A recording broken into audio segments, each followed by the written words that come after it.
In this video, we're going to practice identifying what A, B, and C are when we're solving quadratic equations. If you look first, though, at this equation that I have in yellow, in the yellow box, if you're given an equation that has an X and Y, you want to first, when you're asked to solve a quadratic equation or find the roots or find the solutions of a quadratic equation, what you're being asked to find are the x-intercepts. And the x-intercepts are what x equals when y is 0. So the first step to solving a quadratic equation is setting it equal to 0. So if you see some equations like the ones here on the left and there's no y, it's already set equal to 0, don't be alarmed, it's the same thing.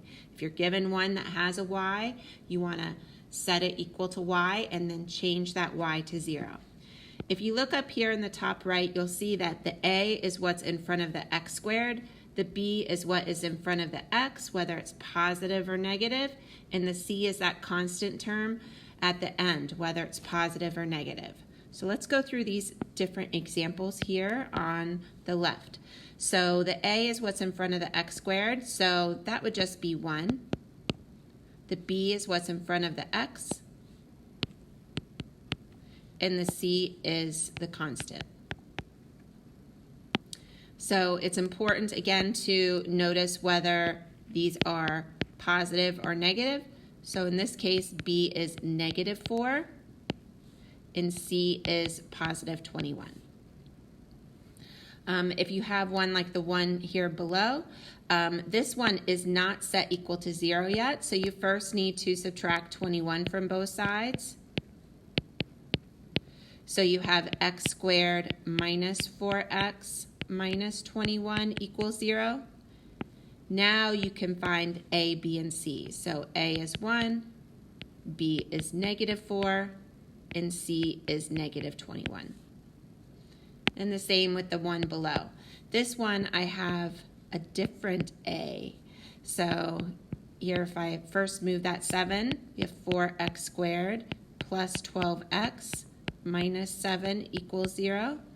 Now we can find a, b, and c. In this case, there is a coefficient in front of the x squared. So in this case, a is 4, b is 12, and c is -7.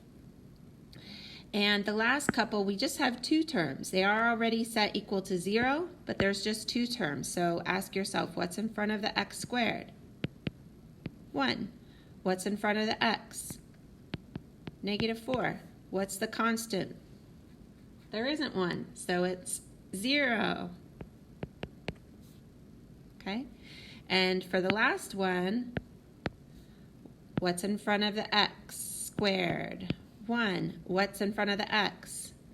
There isn't one, so that one is 0.